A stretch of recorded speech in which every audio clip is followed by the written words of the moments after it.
दोस्तों नमस्कार आदाब, मैं हूं फराज चौधरी। आप देख रहे हैं इंडिया फायर न्यूज़। क्या हुआ नंदीग्राम में, जब एक तरफ आज अंतिम दिन है नंदीग्राम में चुनावी यात्रा का, और ऐसे में एक तरफ से ममता बनर्जी की रैली आ रही थी, उनके समर्थकों की रैली आ रही थी, और दूसरी तरफ उन्हीं के सामने से अमित शाह, गृह मंत्री अमित शाह की रैली आ रही थी। तो ऐसे में क्या हुआ आखिर, जब टीएमसी और भाजपा बिल्कुल आमने सामने आकर खड़े हो गए अंतिम दिन चुनावी यात्रा में। आगे आपको पूरी तस्वीर दिखाऊंगा, पूरी खबर बताऊंगा, ध्यान से सुनिएगा।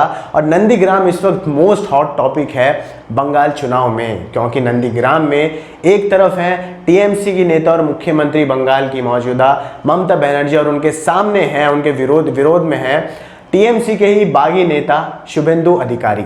ये मामला बहुत ज़्यादा गर्म है, और ये जो लड़ाई है, चुनावी जो लड़ाई है, ये भी बहुत ज़्यादा बड़ी है, क्योंकि नंदीग्राम में मुख्यमंत्री खुद ममता बनर्जी चुनाव लड़ रही हैं। और इसलिए आज नंदीग्राम से ही जुड़ी ये खबर है, जहां आज आखिरी दिन है चुनावी यात्रा का प्रचार प्रसार करने का। और ऐसे में एक तरफ से टीएमसी की रैली आ रही थी और सामने से भारतीय जनता पार्टी की रैली आ रही थी। क्या होता है, पूरी खबर आपको बता रहा हूँ, ध्यान से सुनिएगा।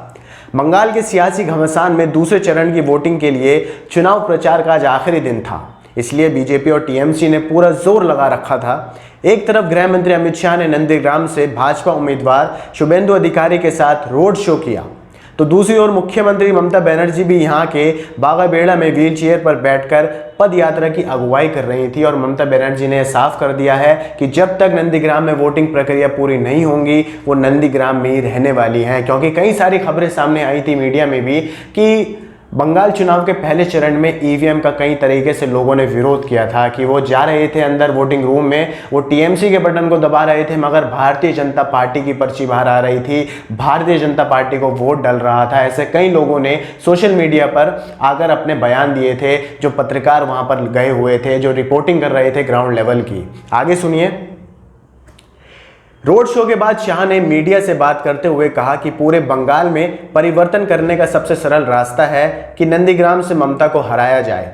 मैं नंदीग्राम की जनता से अपील करता हूं कि आपको शुभेंदु अधिकारी को जिताना ही नहीं है, बल्कि प्रचंड मतों से जिताना है।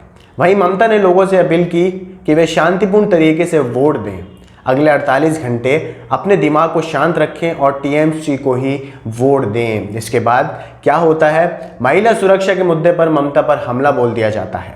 ममता पर हमला बोलते हुए उन्होंने कहा कि मैं जब यहाँ आया तो एक दुखद समाचार मिला।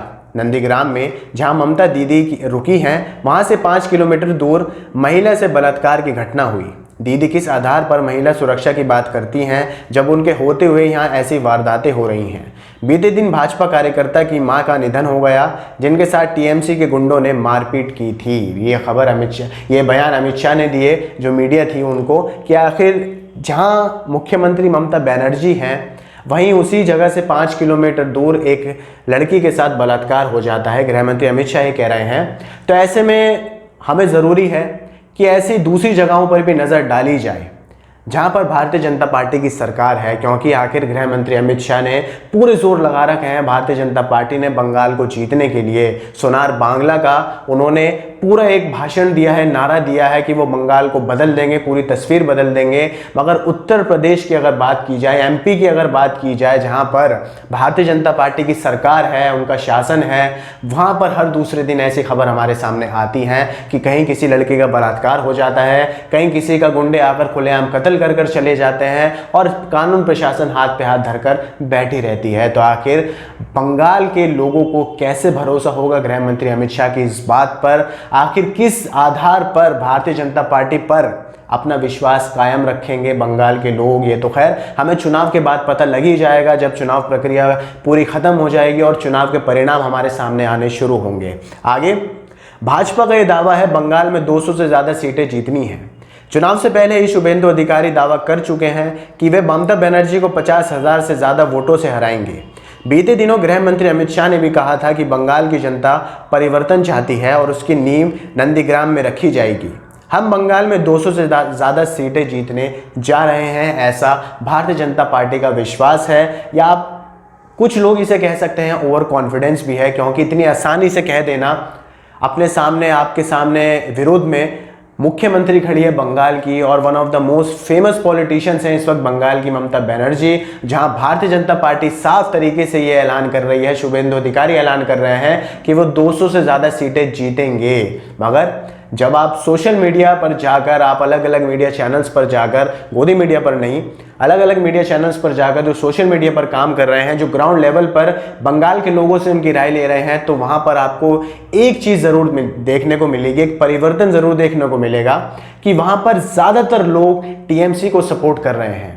वो लोग जो ना तो टीएमसी के हैं ना भारतीय जनता पार्टी के हैं, बंगाल के आम नागरिक हैं, आम आदमी हैं, वो सब टीएमसी ममता बनर्जी के लिए आकर खड़े हैं। मगर कुछ लोग हैं, जाहिर सी बात है कि इस वक्त पूरे बंगाल चुनाव में दो पार्टियां सबसे ऊपर हैं, जो हमें मानना पड़ेगा, पूरे देश को, बंगाल को मानना पड़ेगा।